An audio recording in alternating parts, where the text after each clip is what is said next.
I love opening up these conversations by doing a little internet sleuthing and seeing what I can find online about the person that I get to sit down with.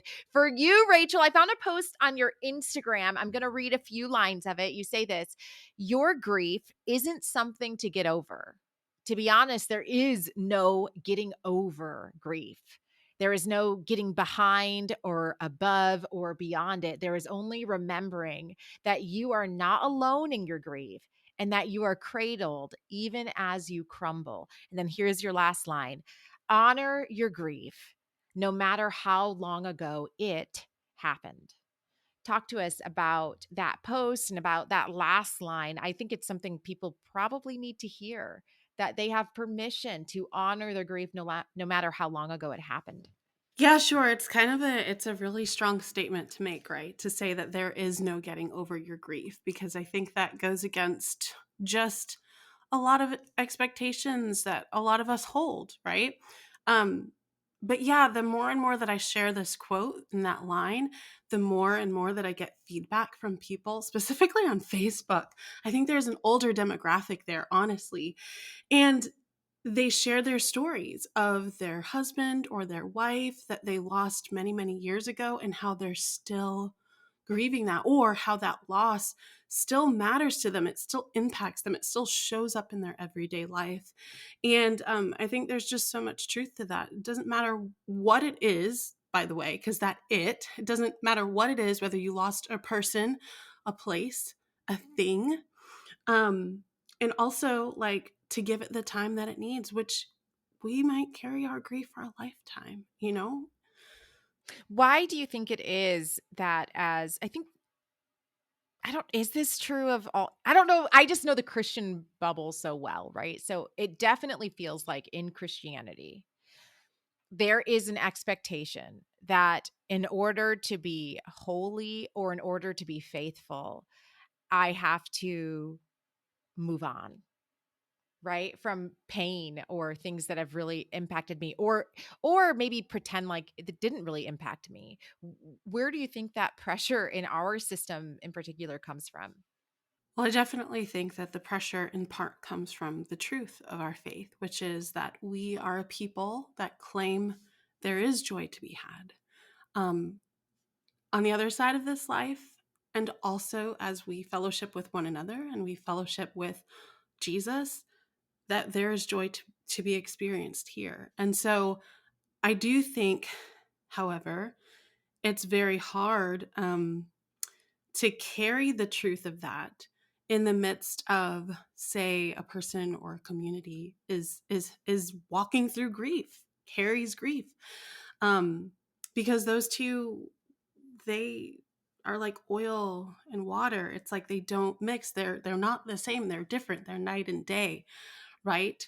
Um, and so I do think that there's a tension there that comes from the fact that we are called to joy. We are a people called to joy, but yet the truth is there is still pain in this world. This world is still broken. It's not fully redeemed. We are not all fully restored. And so how do we ever lean into that tension authentically and honestly and comfortably, right? Because I think a lot of the reason that a lot of us have a hard time with it is because it's just not comfortable, right? To enter into someone else's grief and even to stay there for a while with them. So, yeah, I think particularly in faith communities, or, you know, this umbrella that we find ourselves in, it is very hard. I'm thinking as you were talking, my mom, who her brother passed away when she was 18 years old, and she's in her 60s now. And I just remember she said to me one day at lunch, she said, "You never get over it. You just learn how to let joy sit beside it." And that is almost exactly what you just described, is how do we learn how to carry two tensions at the same time?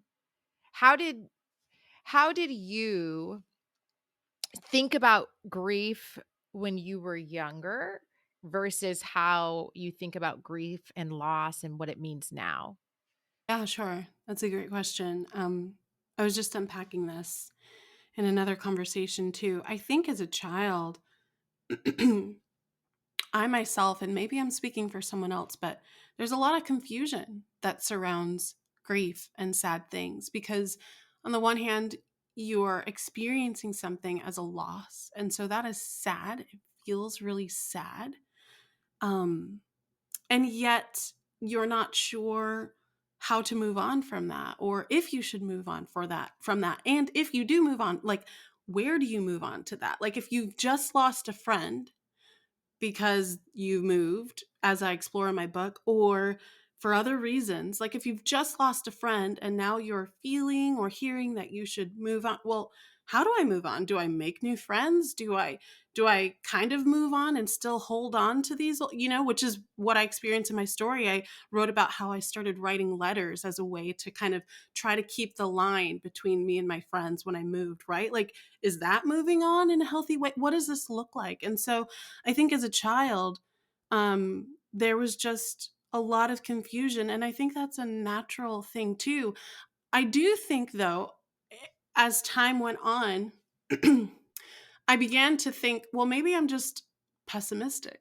Maybe I just, because I allow myself to feel sad about certain things, maybe I just see the bad in every situation, or maybe it's just my perspective, Um, flash forward, coming to the present, I look back and I commend little Rachel. I commend the child that I was that honored those feelings. And a lot of those came out in journals where I would just unabashedly share how I felt and what I was grieving and what was sad.